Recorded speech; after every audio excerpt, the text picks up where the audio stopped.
سیدہ عائشہ کے بھائی تھے ایک محمد ابن ابی بکر، ان کو حضرت معاویہ رضی اللہ تعالیٰ عنہ نے قتل کروایا تھا۔ محمد بن ابی بکر 9 ہجری میں پیدا ہوئے ہیں اور 30 سال سے کم ان کی عمر تھی کہ ان کو قتل کر دیا گیا، اور ان کا بیٹا ایک ہی تھا قاسم، اور قاسم کی جو آگے سے بیٹی تھی وہ تھی فاطمہ، جو امام جعفر صادق علیہ السلام کی ماں ہے۔ اکثر سنی بڑے فخر سے کہہ رہے ہوتے ہیں اہل بیت کے امام جو ہیں وہ تو حضرت ابوبکر صدیق کی اولاد میں سے ہیں۔ سر، حضرت ابوبکر صدیق رضی اللہ تعالیٰ عنہ کی وہ اس اولاد سے ہیں جو بنو امیہ کے بہت مخالف تھی، وہ آپ والی وہ اولاد نہیں ہے۔ سمجھ رہی بات کی؟ اس کی حدیثیں ہیں بخاری میں قاسم کی، جو محمد بن ابی بکر کا بیٹا ہے۔ اچھا میرے بھائیو، جو محمد ابن ابی بکر ہے نا رضی اللہ تعالیٰ عنہ علیہ السلام، یہ کوئی عام بندہ نہیں ہے، یہ سیدنا ابو بکر کے وہ بیٹے ہیں جو نبی علیہ السلام کے آخری حج کے دوران پیدا ہوئے تھے، اور ان کی والدہ اسما بنت امیس نبی علیہ السلام کے ساتھ حج کے لیے تشریف لے گئی تھی، اور بخاری مسلم میں موجود ہے کہ اس دوران وہ کہتے ہیں میں نے محمد کو جنا۔ ماشاءاللہ، تو نبی علیہ السلام نے ان کو دیکھا ہوا ہے، ان کی زیارت نبی علیہ السلام نے کی ہے، اور انہوں نے نبی علیہ السلام کی زیارت کی ہوئی ہے، لیکن اپنی شیر خارگی کی عمر میں۔ صحابی بھی آپ کہہ سکتے ہیں، تابعی تو ہیں ہی ہیں، بہر نبی علیہ السلام نے آمنا سامنا ہوا ہے۔ اچھا، پھر سیدنا ابوبکر تو فوت ہو گئے 13 ہجری کے اندر، تو اس وقت ان کی عمر آلموسٹ 4 سال تھی، چھوٹے سے بچے تھے۔ تو ان کی جو والدہ تھی نا اسما بنت امیس، حضرت ابوبکر کی وفات کے بعد حضرت علی نے ان سے شادی کر لی۔ اب حضرت علی نے جب شادی کی تو ان کی ساری پرورش محمد بن ابی بکر کی کس نے کی؟ مولا علی نے۔ اسی لیے جنگ جمل میں اور جنگ صفین میں یہ حضرت علی کے کمانڈر تھے، اور یہی تھے جو سیدہ عائشہ کو جا کے سمجھاتے تھے حجرے میں کہ بہن تو کس طرف چل پڑی ہے، اور یہی وہ تھے کہ جب مولا علی نے سیدہ عائشہ کو احترام کے ساتھ جمل میں شکست کے بعد جب واپس مدینہ شریف روانہ کیا تو محمد بن ابی بکر کو ساتھ بھیجا تھا کہ تم اپنی بہن کے ساتھ جاؤ۔ تو سیدہ عائشہ کی ان سے ایک بڑا اس اعتبار سے شغف بھی تھا، یہ بڑے ہمدرد بھی تھے۔ تو یہ محمد بن ابی بکر رحمہ اللہ تعالی ورضی اللہ تعالیٰ عنہ وعلیہ السلام کی کلیریفیکیشن اس حوالے سے ضروری تھی۔ اور دیکھ لیں صرف 30 سال کی عمر میں وہ شہید ہوئے ہیں، لیکن آتی دنیا کے لیے اپنا اثر چھوڑ گئے۔ اللہ تعالیٰ ان سے راضی ہو، قیامت والے دن اللہ تعالیٰ ہمیں ایسے اپنے نیک بندوں کا ساتھ نصیب فرمائے، آمین ثم آمین۔ تو ان کو حضرت علی نے اپنے دور میں مصر کا گورنر لگایا تھا، اپنے دور خلافت میں۔ قیس بن سعد سے حکومت نہیں سنبھالی جا رہی تھی، پیچھے سے مالک اشتر کو بھیجا، اس کو زہر دے کے مروا دیا گیا دشمنوں کی طرف سے۔ تو محمد بن ابی بکر مصر کے گورنر تھے، تو ظاہر کوفے سے دور تھا، شام کی باؤنڈریز لگتی تھی، وہاں سے حضرت معاویہ کی چھاپہ دار جو ٹیمیں ہیں وہ حملے کرتی تھی، تو محمد بن ابی بکر کو قتل کروا دیا، حتیٰ کہ ایک گدھے میں ان کی لاش رکھ کے اس کو آگ لگا دی گئی۔ استغفر اللہ۔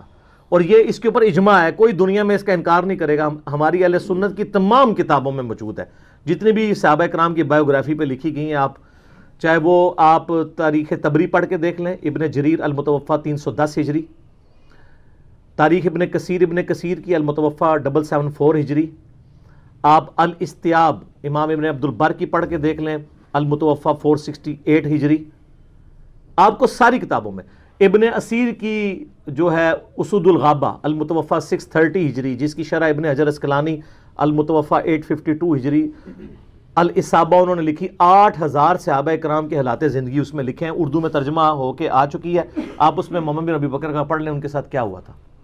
حتیٰ کہ صحیح مسلم شریف میں بھی اس کا ذکر موجود ہے، انٹرنیشنل نمبر کے مطابق 4722 اشارتاً صحیح مسلم میں آتا ہے۔ اما عائشہ سے ایک بندہ مصر سے ملنے کے لیے آیا تو انہوں نے پوچھا ہاں مصر کے حکمران کی کیا حالت ہے، کیونکہ اما عائشہ کے بھائی کو مار کے تو وہاں حضرت معاویہ نے اپنا حکمران لگا دیا تھا، اور مصر جو ہے وہ چھین لیا تھا حضرت علی سے۔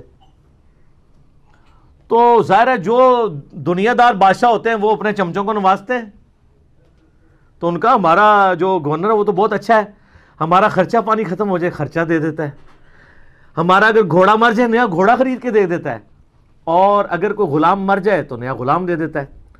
تو سیدہ عائشہ نے کہا کہ جو کچھ تم لوگوں نے میرے بھائی محمد ابن ابی بکر کے ساتھ کیا، تمہارے اس مصر کے گورنر نے اور اس پارٹی نے،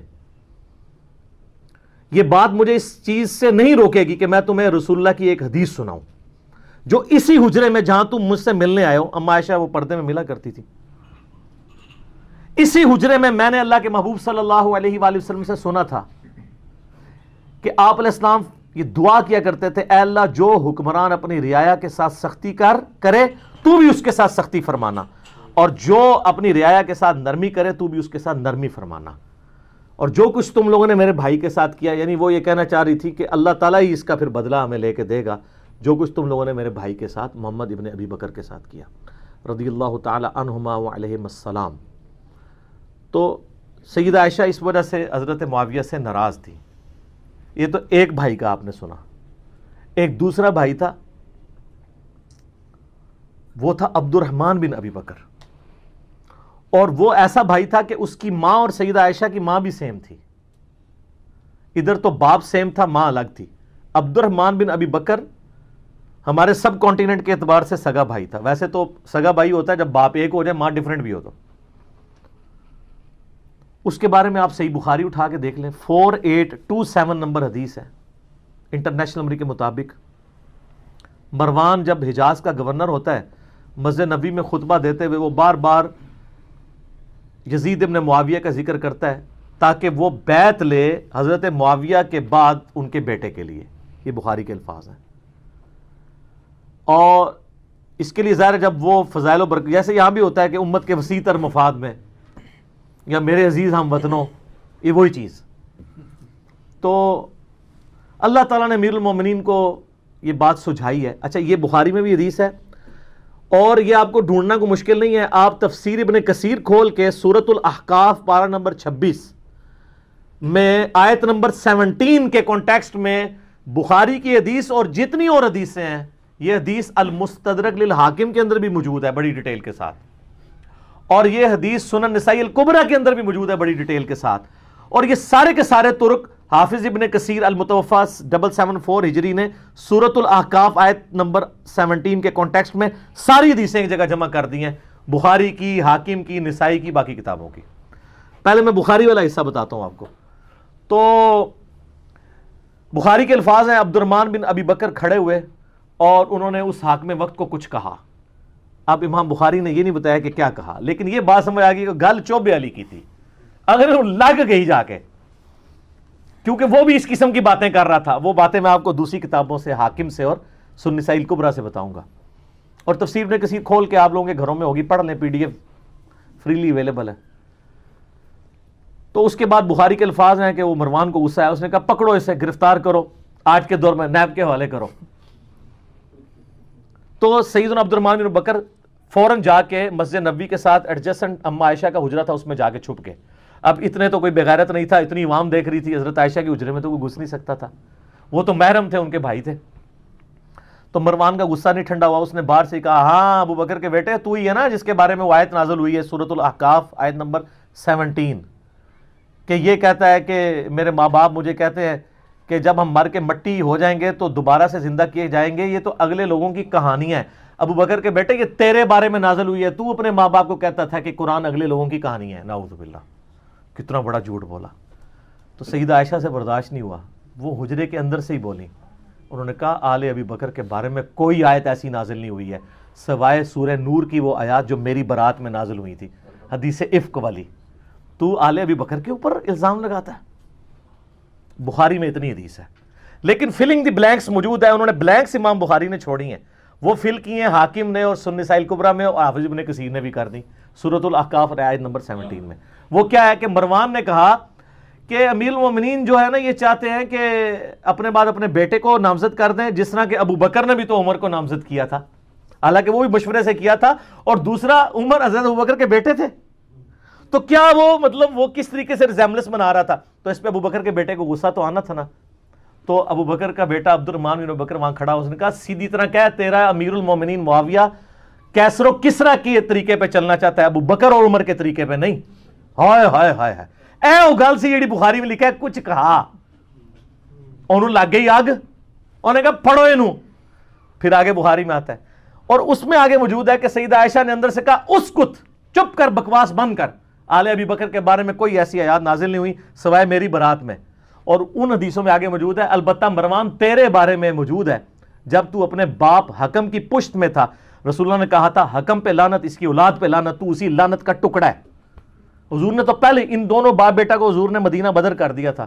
حضرت ابوبکر کے ساتھ بڑی سفارشیں کی، حضرت عثمان نے واپس لانے کی، کوئی رشتہ دار تھا نہیں آنے دیا، حضرت عمر نے نہیں آنے دیا، پھر حضرت عثمان اپنے دور میں رشتہ داری کی وجہ سے لے آئے، اور حتیٰ کہ اپنی بیٹی کا نکاح بھی مروان سے کر دیا، اور پھر وہی گھاٹے فٹ ہو گیا. اسی کی وجہ سے مسلمان رعایا پھر حضرت عثمان کے خلاف ہوگی. ایک تلخ حقیقت ہے. یوٹیوب پہ میرا کلپ دیکھ لیں، حضرت عثمان کی شہادت کے اصلی اسباب، جعلی اسباب نہیں جی. عبداللہ بن سبا تھا، 40,000 صحابہ اس کے پیچھے لگ گئے، یعنی حضور کے تربیت یافتہ صحابہ 40,000، ایک ابن سبا نے ان کی مت مار دی. بالکل جھوٹ ہے. میں نے بخاری مسلم سے اپنے پمفلٹ میں، جس کا تعارف میں اینڈ پہ کرواؤں گا، یہ سارا کچھ کھول دیا ٹروتھ. اچھا اب ظاہر ہے جب یہ دشمنی ہو تو آپ کیا سمجھتے ہیں دشمنی ختم ہوتی ہے؟ ساری اہل سنت کی تاریخی کتابیں جن کا میں نے حوالہ دیا، اس میں ملتا ہے کہ عبد الرحمن بن ابی بکر پھر جا کے چھپ گئے. کچھ عرصے بعد کسی غار سے ان کی لاش ملی، وہ لاش لا کے پھر مکے میں لا کے دفنایا گیا ان کو قبر پہ، قبر کے اندر. اب ظاہر ہے کہ یہ غار میں ایک بندہ چھپا ہو، وہاں سے لاش ملے تو نامعلوم افراد، چند نامعلوم افراد نے، اور وہ نامعلوم افراد کون سے ہو سکتے ہیں؟ ظاہر ہے جو اس سسٹم کے بینیفیشری تھے. ہم نام نہیں کسی کا لیتے. جہاں نام تھا میں نے نام لے کے کہا، جہاں نام نہیں ہے صرف نامعلوم افراد ہیں، وہ آپ کو خود پتہ چل رہے ہیں کون نامعلوم افراد ہیں. حتیٰ کہ جامعہ ترمذی میں موجود ہے 1055 نمبر حدیث انٹرنیشنل نمبر کے مطابق، اما عائشہ عبد الرحمن بن ابی بکر کی قبر پہ آئیں، روئیں، وہاں پہ آ کے اشعار پڑھے. وہ بڑے دردناک عربی کے اشعار ہیں کہ ایک زمانہ تھا اے میرے بھائی، ہم اکٹھے ایک گھر میں رہتے تھے، ہم نے کبھی سوچا بھی نہیں تھا ہم ایک دوسرے سے کبھی جدا بھی ہوں گے، اور آج یہ حالت ہے کہ ہمیں یہ یاد بھی نہیں کہ ہم دونوں اکٹھے تھے. اور اگر میں تیری موت کے وقت تیرے پاس موجود ہوتی اور ساتھ یہ کفن دفن والا معاملہ کرتی تو میں تیری قبر پہ بھی نہ آتی. چونکہ تو میری غیر موجودگی میں فوت ہوا ہے، اس لیے میں تیری قبر پہ آئی ہوں. تو آپ اس پورے سینیریو میں دیکھیں محمد بن ابی بکر کے ساتھ کیا کیا ان لوگوں نے. عبد الرحمن بن ابی بکر کے ساتھ دو بھائی اما عائشہ کے اس طریقے سے دنیا سے رخصت ہوئے.